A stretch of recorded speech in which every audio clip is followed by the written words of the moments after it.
São lições curtinhas com uma interpretação extraordinária do mestre Emmanuel. Eu adoro essas colocações de Emmanuel, uma sabedoria muito grande, né? Ele foi padre Manuel da Nóbrega na última encarnação, pelo menos é o que consta do histórico dito pelo Chico Xavier. Alcançar o título de sacerdote em obediência a meros preceitos do mundo não representa esforço essencialmente difícil. Bastará a ilustração da inteligência na ordenação convencional. O que nós podemos entender por isso? Não basta. Realmente existem as formalidades, aquelas que são estabelecidas convencionalmente, digamos assim. Mas, na verdade, o que importa mesmo, sempre, em toda parte, em toda hora, em todo o universo, é o nosso valor interior, o que vem de dentro. Não é o que entra pela boca, como disse Jesus, é o que sai da boca. Porque a boca fala daquilo que o coração está cheio.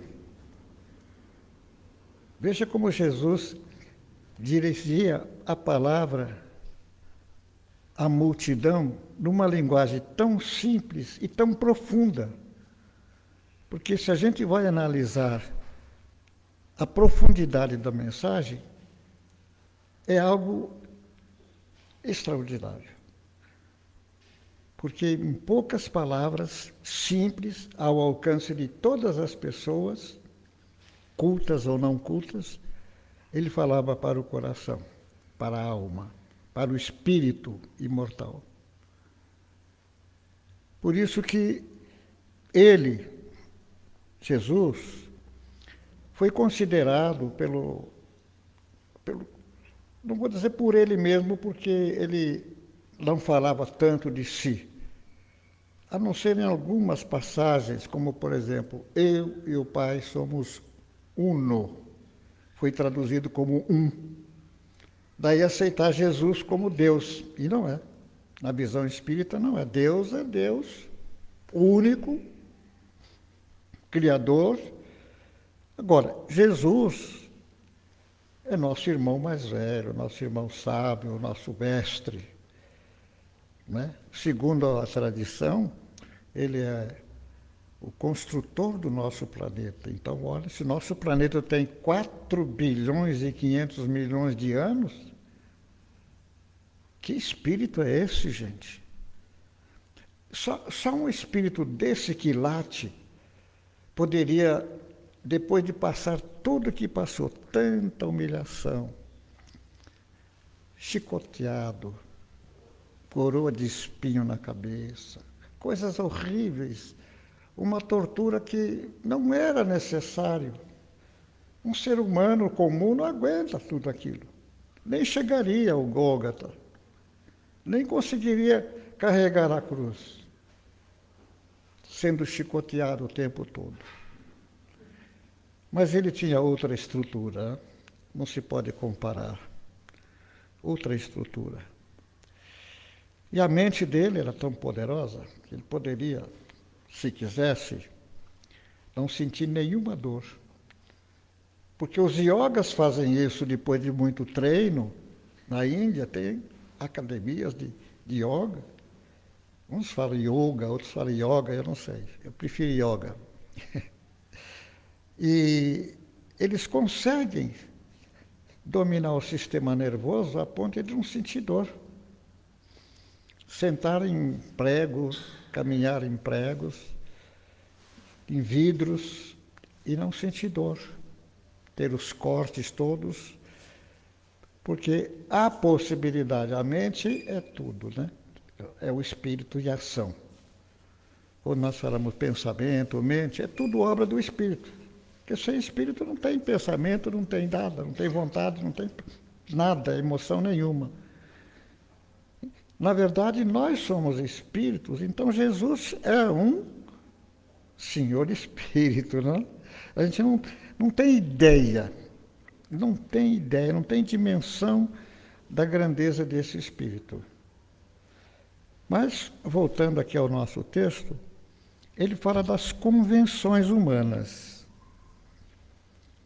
Realmente, a religião se transformou numa série de rituais, de manifestações exteriores. E não é por aí. Tudo que nós fazemos, que nós pensamos, que nós sentimos, até no sono, no momento que estamos dormindo, é a atuação do Espírito. É a atuação do Espírito. Quando a pessoa fala assim, veja o que fizeram comigo, não é com o corpo. Pode ser até com o corpo, mas quem sente, quem comanda é o Espírito. Quem sofre é o Espírito. Nós ainda temos uma linguagem assim muito adaptada à nossa realidade, né? E falamos assim, pois é, eu estou machucado aqui, eu. Mas na verdade esse eu,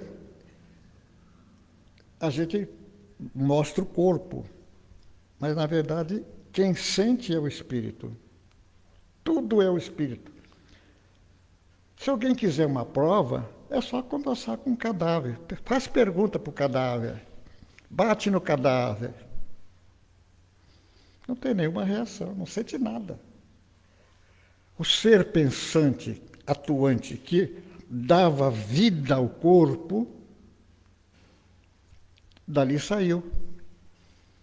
Virou uma massa. O cadáver é uma matéria. É uma matéria. Então, a tradição, a humanidade, considera assim sagrado. Tanto é que na própria legislação humana, nas nossas leis, tem a profanação de cadáver. Você não pode, vamos dizer assim, subestimar o cadáver. Você não pode ofender o cadáver. Você não pode ferir o cadáver, porque isso aí é uma transgressão da lei. E todo mundo tem aquele respeito ao corpo. O corpo é nosso instrumento de trabalho, é importante, vale muito. Temos que respeitar o corpo, tratar bem do nosso... Como dizia Francisco de Assis, o nosso jumentinho. Alimentar o nosso jumentinho com coisas boas, não maltratar o nosso jumentinho, porque ele é que nos leva para lá, para cá, tal. Então, Francisco de Assis falava que era o jumentinho, né, o corpo. Temos que entender bem essa relação de corpo e espírito. A grande maioria concentra toda a vida, toda a energia no corpo. Daí a dificuldade que tem de reconhecer-se como um ser imortal, que tem poderes, que tem valores, mas que a gente não percebe, não reconhece. Nós somos muito mais do que pensamos. A nossa evolução, o nosso progresso, nós somos filhos de Deus, herdeiros de Deus. Só que essa herança não é uma herança material, como a gente pensa que eu posso vender, dispor. Como é que eu vou vender as minhas virtudes? Meus pensamentos, meus sentimentos? Não tem como. Eu posso passar para as pessoas de graça, gratuitamente. Dai de graça o que de graça é receber. A conquista da evolução, a gente recebe da criação. A busca da perfeição é realmente um capital. Quanto mais evoluído o espírito, mais rico ele é. Só que aquela riqueza que o ladrão não rouba, traço não corrói. Veja a linguagem do Evangelho. Fácil. Aquela riqueza que não se perde. E que o ladrão não rouba porque não tem como. Diz assim, eu vou roubar toda a sua paciência. Você vai ficar impaciente, porque eu vou ficar com a sua paciência. Não tem como. Como que eu vou ficar com a sua paciência? Ela é sua propriedade. É a nossa legítima, única e verdadeira propriedade. Os nossos valores espirituais. A gente dá valor à matéria porque é importante. Precisamos da matéria, temos que respeitar a matéria. Não podemos dizer assim, não, isso aqui não vale nada, né? Isso aqui vai virar cinza, vai... Não. Isso aqui é importante. É um instrumento de trabalho, de evolução. Temos que cuidar bem dele. Amá-lo. Não é egoísmo. Mas a gente deve olhar e dizer assim, que maravilha. Eu faço isso quando eu estou tomando banho, eu faço uma oração ao corpo. Estou confessando isso pela primeira vez. Mas, durante o banho, eu faço assim. Digo, que maravilha, Deus. Como eu sou feliz. Olha minhas mãos. Eu posso fazer isso, posso fazer aquilo. Como me alimento. Que coisa divina, que coisa maravilhosa. Converso com o meu corpo. É importante isso. Parece coisa de maluco, né? Se você está tomando banho e ficar falando, você fala, mas com quem que ele está falando? Está sozinho lá. Não está muito bem da cabeça. Não, mas a gente conversa conosco mesmo. É bom, é importante. Quantas vezes a gente fala assim, mas eu fiz aquilo, será que foi bom? Bom, eu não sei. Bom, deixa eu fazer o seguinte. Eu vou me colocar no lugar dele. Vamos dizer que alguém faça isso comigo. Ele não ia gostar, não. Então não faça. Olha que coisa, que preciosidade. É uma medida de justiça, de bem e do mal. Se nós fizéssemos dessa forma, se agíssemos assim, só fazer aos outros aquilo que a gente gostaria que os outros nos fizessem. Pronto, não precisava mais nada. Não precisava mais nada. Porque Jesus foi um mestre, lógico, não frequentou nenhuma escola, nenhuma faculdade, porque ele era as faculdades, ele era as universidades. Ele alcançou um grau de evolução tal que não tem mais... Opa, o microfone não tem nada com isso. Mas a gente se entusiasma, começa a gesticular, né? Filho de italiano, sardano, né? Italiano. Aí só fala com a mão, né? Mas voltando ao nosso assunto, você que está aí ouvindo, né? Na internet, em qualquer parte do mundo, porque hoje a tecnologia, as palavras voam como o vento, né? Em toda parte. Como dizia Jesus, ninguém sabe de onde ele vem e para onde vai. É vento. E assim nossas palavras.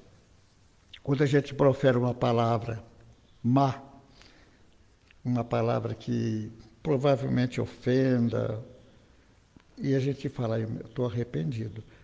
Mas agora já falei, já fiz. Fazer o quê?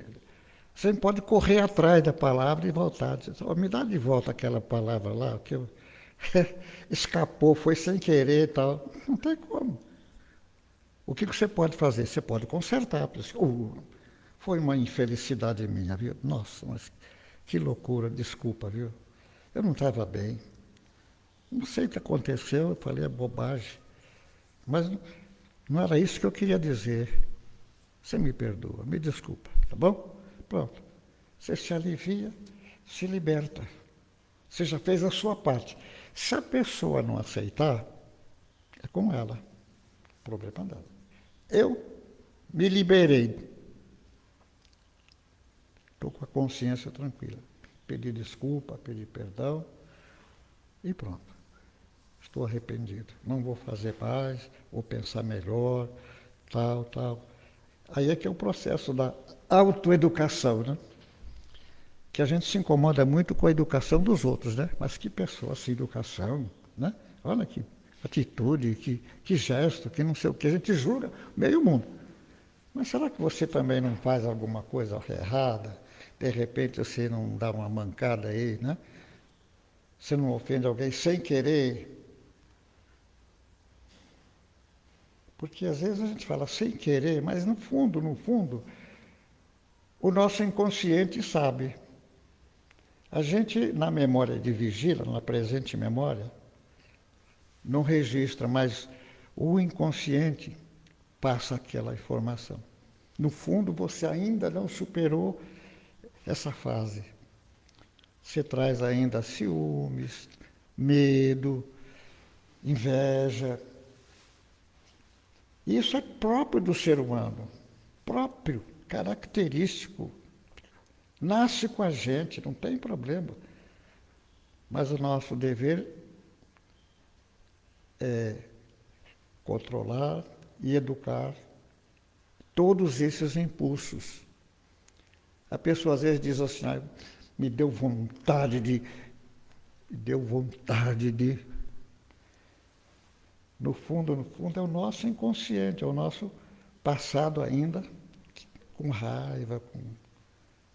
Mesmo quando a gente vê uma coisa errada, para nós, do nosso ponto de vista, é errado, mas para a pessoa, provavelmente ela acha que não tem importância, que não tem valor. Nós não devemos julgá-los assim, coitado, né? Olha, ele ainda está nessa condição, né?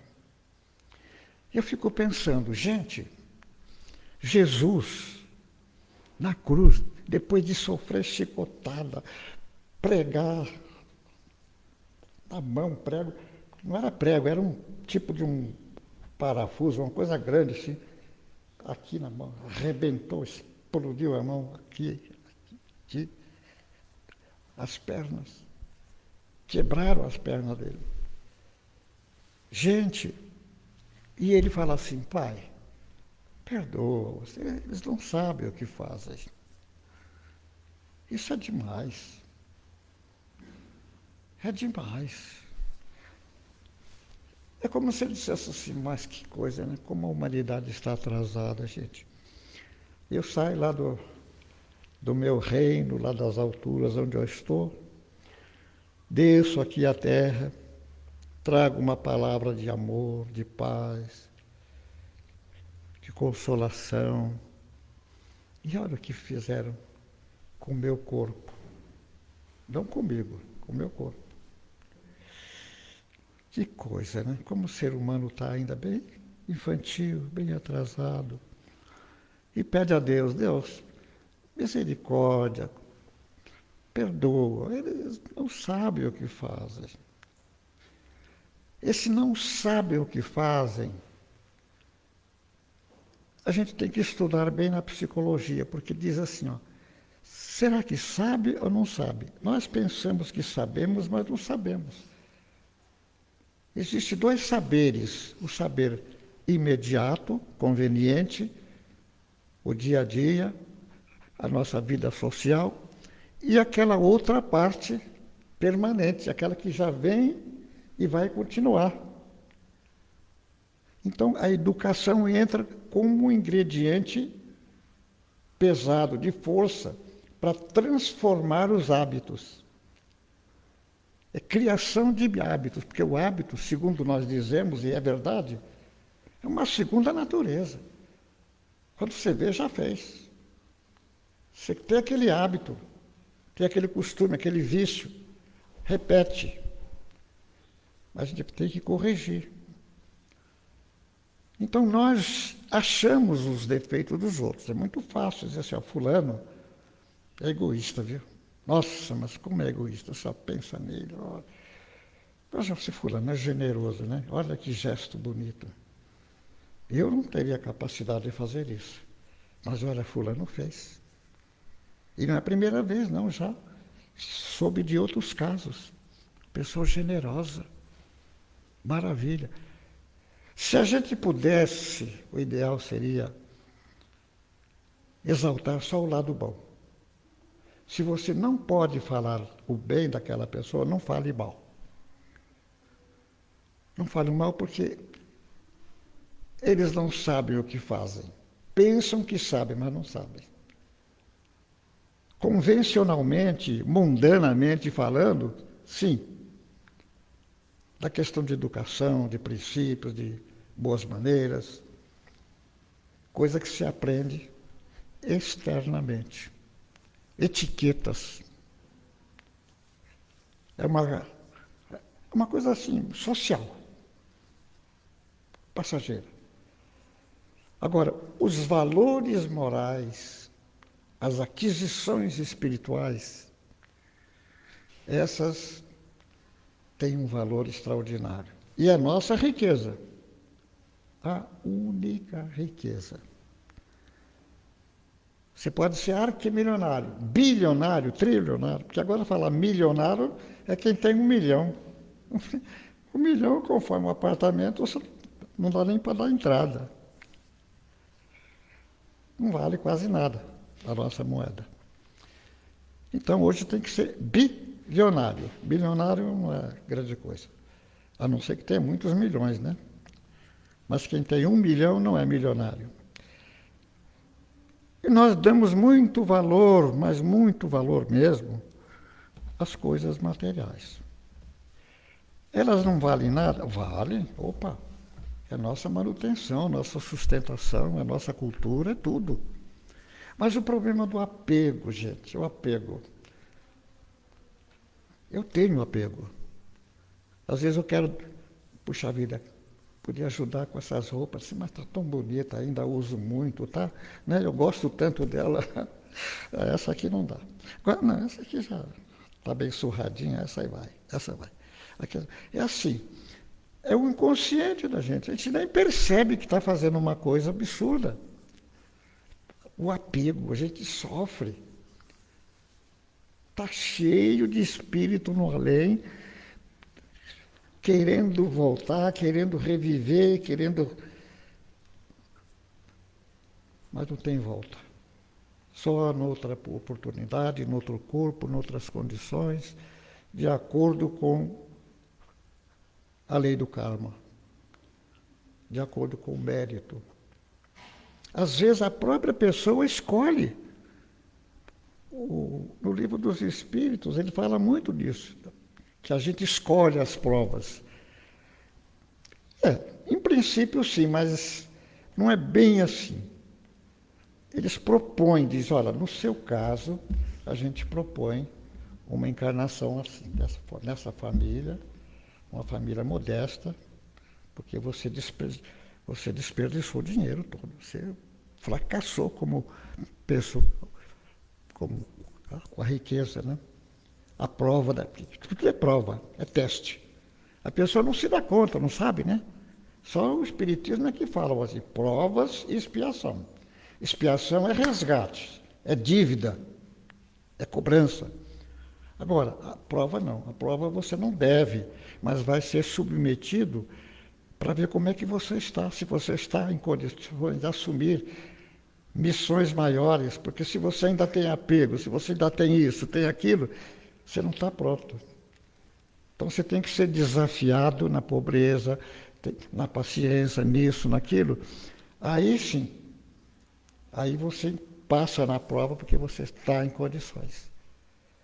Você sofreu a calúnia e não reagiu, não odiou. Não odiou. Quando Jesus fala assim, amar os seus inimigos, gente, que coisa forte. Você pensa, espera um pouquinho, eu não estou amando nem os amigos, como é que eu vou amar os inimigos? Ave Maria, é pedir demais para nós. Na nossa condição de humano, cheio de melindres. Não, mas ele me ofendeu. Me ofendeu porque você é uma criatura sensível e foi atingido. Mas o que ele falou é verdade? Não, é mentira. Então, meu filho, fica tranquilo. Mas a gente não fica tranquilo, porque mexe com o nosso ego lá atrás. Então, esganar. Não é assim que a gente fala? Não é? Fala a verdade. É verdade. Eu sei, acontece comigo. Ah, mas aquele cara não vai ficar assim não, viu? Eu vou. Não vai ficar barato, não. Tenha paciência, né? Poxa vida, na rua me chamou disso, chamou daquilo. Em voz alta, todo mundo viu, ficou olhando. Me humilhou. Né? Mas isso não vai ficar assim, não. Ele vai ver. E aquilo fica moendo, você fica trabalhando aquilo vai envenenando você cada vez mais. Você não pode nem pensar no dito cujo. Você não pode nem lembrar da cara da pessoa, porque você fala assim, vai me pagar, você vai ver. E nós estamos mandando raios. Ele está sendo bombardeado. A gente não percebe nada disso. É que nem as bactérias. Aqui está cheio de bactérias. Cada vez que a gente respira, é bactéria que entra, bactéria que sai, bactéria que entra, bactéria que sai. Mas a gente não percebe, é um mundo invisível. Mas é real. Uma bactéria mata uma criatura de 2 metros. Você fala, mas como é que pode uma coisinha dessa invisível? Tem uma potência dessa?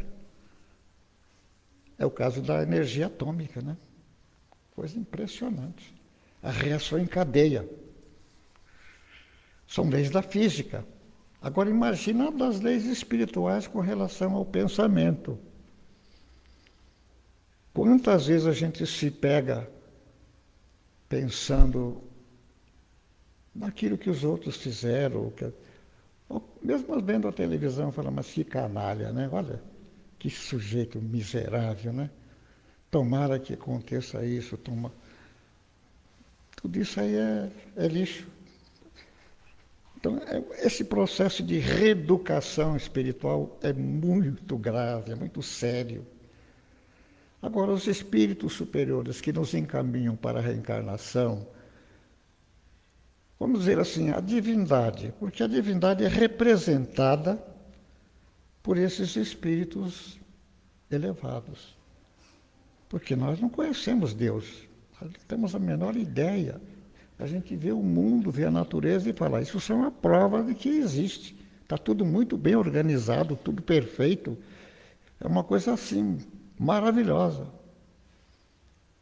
Quando vê um cadáver, você abre aquele cadáver e vê assim, nossa, mas olha, é que nem um motor de um carro, está tudo aquelas peças direitinho, tudo ligado, tudo certinho, harmonioso para funcionar. Para não sentir dor, para funcionar direitinho. E funciona tudo direitinho. O sangue está circulando. Pode fazer 10 graus abaixo de zero, mas a temperatura é 36. A nossa 36, está aqui no leite. A mão está fria, mas o sangue está quente. A gente faz assim, né?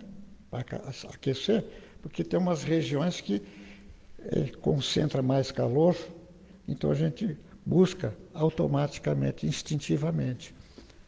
Então o nosso corpo é precioso, é maravilhoso, extraordinário. Uma oportunidade, é uma evolução, porque ele não era assim. Esse corpo não era assim.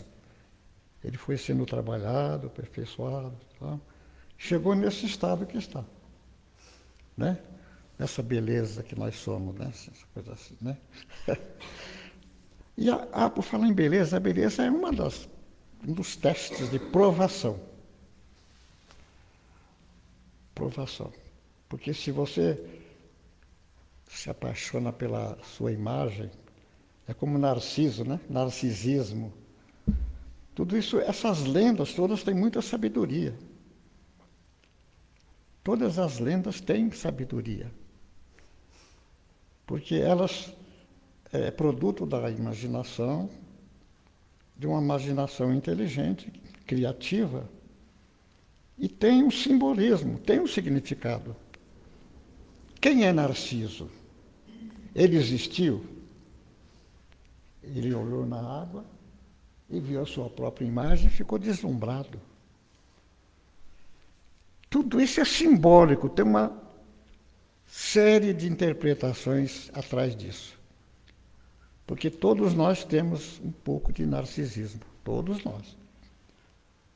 Podemos chamar de autoestima, é bom, é positivo até certo ponto. Depois passa a prejudicar. Passa a prejudicar. Porque se você usa a beleza como fonte de prazer, como fonte de riqueza, como fonte, você está danado. Você não vai ter um corpo bom na próxima, não. Você vai ter um corpo bem... que vai inspirar piedade. Porque é produto da sua ação. Não tem como os espíritos reverterem, falando, mas isso está dentro de você. Você moldou esse tipo. Quantas vezes os espíritos dizem assim, nossa, fulano é tão bonita, mas eu vi ela fora do corpo. Nossa, que pessoa horrível. Não tem nada a ver com aquela forma externa. Ela está num corpo bonito, mas o espírito não é bonito, não. É muito feio. Porque são sentimentos, o perispírito. Então foi moldado uma máscara como um teste. Às vezes o espírito pede, você quer arriscar? Tudo bem. Mas, olha lá, é uma experiência, é um aprendizado. Se você fizer bom uso, ou uso normal, né? Não sei. Porque tem gente que é bonita e nem sabe. Não, fala assim, todo mundo fala que eu sou bonito, mas eu sei lá, não me acho. Tá. Quantas vezes a gente escuta isso? Eu estou fazendo aqui uma salada mista, uma coxa de retalho. Muita coisa não tem nada a ver com a nossa lição de hoje, porque eu gosto de falar sobre inspiração. Se botar coisa para eu ler assim, eu me atrapalho, não consigo. Eu gosto de falar, de conversar. E vem aquela informação, vem tudo assim, vem atropelando até. Às vezes a gente não vence as ideias que vêm. A boca não consegue, porque é outra velocidade, né? Uma coisa é falar, outra coisa é pensar. Você dá a volta no mundo em segundos com o pensamento. Você vai na China, volta, vai na Rússia, volta. Em segundos. Agora, levar o corpo é que é o problema. Tem que carregar essa coisa, né? Essa carcaça tem que ser levada, porque senão não tem jeito. Divaldo conta. Será que já passei da hora, gente? Nossa Senhora. O Divaldo conta que a primeira vez que ele estava... Na primeira vez que a mãe dele apareceu para ele, na França, em Paris, ele estava fazendo uma palestra e disse assim, é minha mãe. Porque ele pensa e falando ao mesmo tempo. A boca está ali falando. E ele está pensando, minha mãe aqui, em Paris. Aí ela falou assim, sim, meu filho, agora eu posso visitar sem passaporte, não preciso comprar dólares nem nada. Eu viajo pelo mundo, sou um espírito livre. E ele diz isso conversando, falando e ao mesmo tempo ouvindo o que a mãe falava com ele. E ele me tinha uma ideia assim, mãe, a senhora que nunca saiu lá do Pau da Lima, não conhece nenhuma cidade além de Salvador, está aqui em Paris. Que coisa, né? Eu falei, pois é, meu filho, é assim. O espírito é livre. Quando tem condições, veja bem, quando tem condições, ele sabe se guiar, se dirigir, né? Porque senão ele precisa de GPS. Você vai parar no lugar errado, né? O que tem no GPS, nós temos dentro de nós. Só que precisamos descobrir e desenvolver. Porque a nossa mente tem poderes ilimitados. A gente não sabe quanto ela é capaz. Mas ela tem que ser dosada por causa do nosso estado de evolução. Se a mente avançar muito e o espírito ainda não está preparado, não está maduro, é um desastre. É um desastre. Gente, chegamos ao final da nossa palestrinha, do nosso bate-papo, e nós vamos agradecer a Deus, nosso Pai, né? Nosso Mestre Jesus, e toda essa coorte de espíritos que nos acompanham, que nos inspiram, nos ajudam, e ninguém está sozinho. Todos nós temos um anjo guardião, um espírito guia, que nos orienta, nos inspira. Não pode assumir a nossa tarefa, não pode nos substituir, mas mostra o caminho, orienta, inspira, para que a gente possa melhorar. Isso tudo é motivo de gratidão. Como nós somos gratos a Deus por toda essa proteção, pelo conhecimento, pelo esclarecimento que a doutrina nos traz, impedindo que a gente não erre tanto, que a gente acerta mais do que erra. É uma doutrina maravilhosa do perdão, do amor, da compreensão, da tolerância. É pena que a gente não consegue ainda assimilar tudo, mas a doutrina em si é luminosa.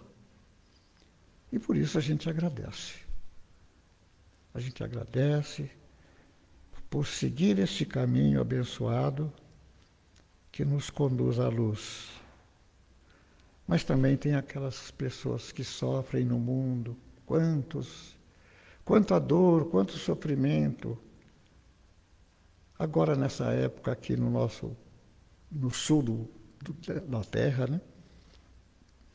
O frio maltrata muito o corpo. E pessoas que estão por aí abandonadas, ou se abandonaram, né?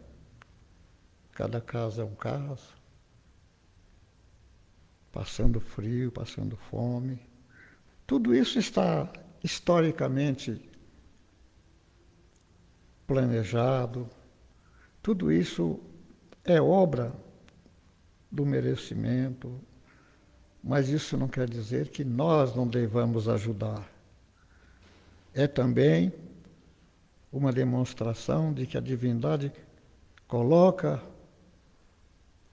essas circunstâncias para que nós, seres humanos, mais centralizados, mais equilibrados, exerçamos a caridade. Busquemos fazer o bem, ajudar,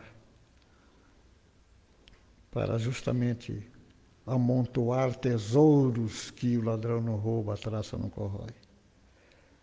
Cada ato de bondade, cada ato de desprendimento, de amor, é uma moedinha de luz que vai para o nosso coração.